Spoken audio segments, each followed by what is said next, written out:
नमस्कार, जय जगन्नाथ। मु आलोक टीम यूएस कैंसर फाउंडेशन सदस्य।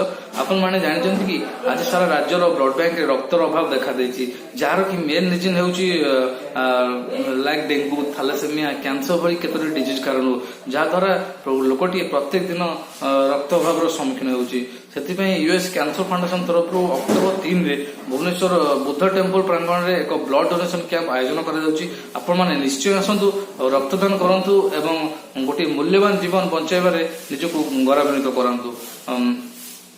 आज पर्यंत रक्तर कौन सब्स्टिट्यूट ना बा रक्तर कौन विकल्प ना। आम गोटे ह्यूमन बॉडी ब्लड ही गोटे लोक पाखे पहुंचा द्वारा ही गोटे लोकर मूल्यवान जीवन बंची पारुछि।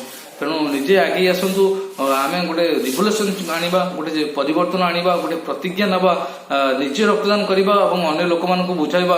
गोटे छोट मोट प्रमोशनल कैंप बा ब्लड डोनेशन कैंप माध्यम आम लोक मध्य जागृता खेल पारिबा, किपरि ओडिशा रे सारा राज्य रक्त अभाव को दूर करबा, गोटे प्रतिज्ञा नेबा, रक्त अभाव को दूर करबा, निजे रक्तदान करबा और अन्य मानक बुझाइबा।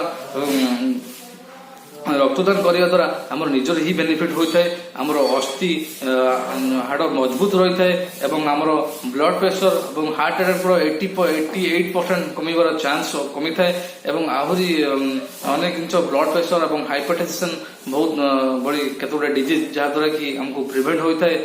तेणु आसतु रक्तदान करंतु एवं निजे सुस्थ रुहतु एवं अन्यर जीवन बचाइबारे सहयोग करंतु और अन्यर खुशी कारण बनतु।